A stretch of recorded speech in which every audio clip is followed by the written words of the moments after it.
Hello aspirants. पिछले review बैठक में आरबीआई के मॉनिटरी पॉलिसी कमेटी ने रेपो रेट की घोषणा की है, जिसको रखा गया है 6.5%, और जो पहले ही से था चला आ रहा था, फरवरी 2023 से ही ये रेट चल रहा है। और इस रेपो रेट को बनाए रखने के पीछे जो सरकार ने मॉनिटरी पॉलिसी कमेटी ने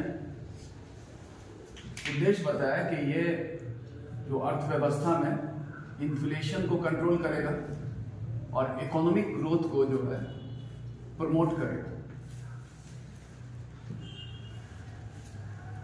और जो लक्ष्य है कि 4% इन्फ्लेशन रहे, लेवल बना रहे, उसको प्राप्त करने में ये सहायक हो।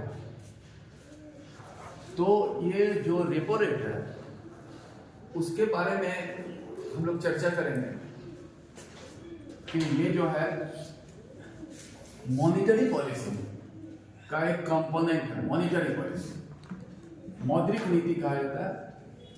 मॉनिटरी पॉलिसी जिसको कहते हैं, वो जो देश का केंद्रीय बैंक जो आरबीआई है, उसका उत्तरदायी तो होता है कि मॉनिटरी पॉलिसी बनाए। और मॉनिटरी पॉलिसी बनाने के पीछे जो उद्देश्य होता है वो ये कि अर्थव्यवस्था में मनी का सप्लाई इस तरह से रखा जाए कि अर्थव्यवस्था में मांग बनी रहे, डिमांड बनी रहे, और प्रोडक्शन को प्रोत्साहन मिले।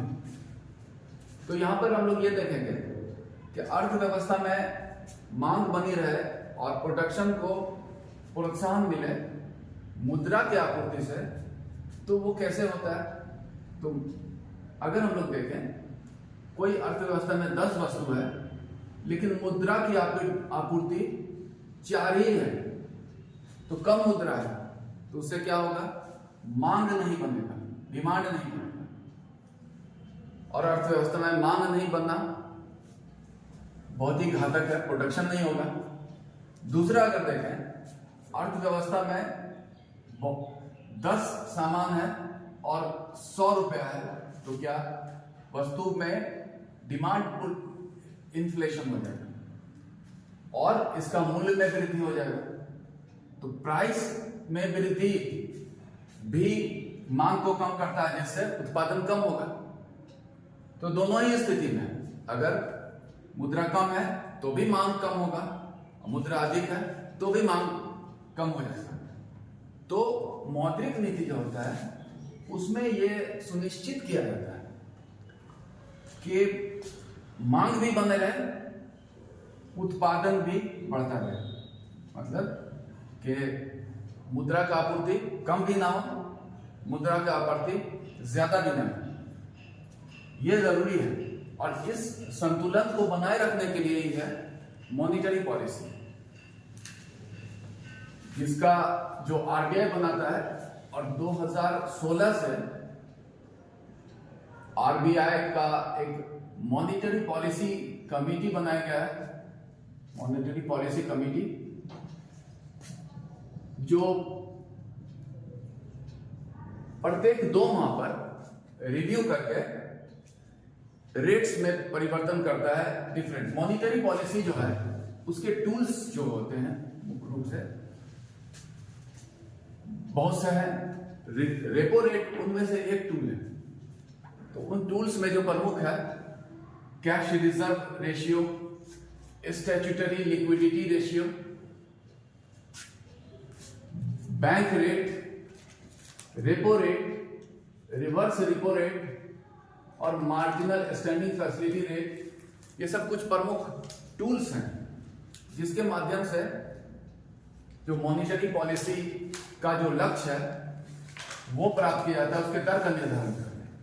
और उनमें से एक प्रमुख जो टूल्स के रूप में है वो है रेपो रेट।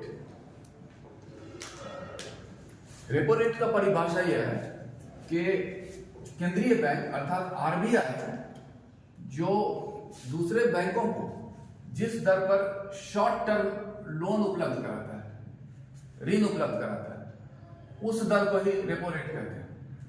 क्योंकि ये जो रेपो रेट होता है ये बैंक द्वारा दिया जाने वाला लोन के दर का निर्धारण करता है कि अगर रेपो रेट ज्यादा हो गया तो लोन का रेट हाई हो जाएगा और लोन का रेट अगर बढ़ जाएगा तो फिर इसका डिमांड कम हो जाएगा, तो इससे होगा अर्थव्यवस्था में इन्वेस्टमेंट कम हो जाएगा। और अगर कम कर दिया रेपो रेट तो फिर लोन जो होता है वो सस्ता हो जाएगा, आदमी आसानी से लेगा और लोन लेगा तो उसका इन्वेस्टमेंट होगा। तो फिर अर्थव्यवस्था की क्या जरूरतें हैं उसका अध्ययन करके सरकार मॉनेटरी पॉलिसी कमेटी हमेशा जो है वो देखता है कि कितना होगा कि एक संतुलन हो, कि मुद्रा का आपूर्ति इस तरह से हो कि मांग बनी रहे और अर्थव्यवस्था में उत्पादन बना रहे, और अर्थात मतलब इन्फ्लेशन कंट्रोल रहे, यही लक्ष्य है इसका। और रेपो रेट इसका नाम इसलिए कि ये जो बैंक आरबीआई से ऋण लेता है वो गवर्नमेंट सिक्योरिटी के माध्यम से गवर्नमेंट सिक्योरिटी जमा करता है और उतना ऋण लेता है।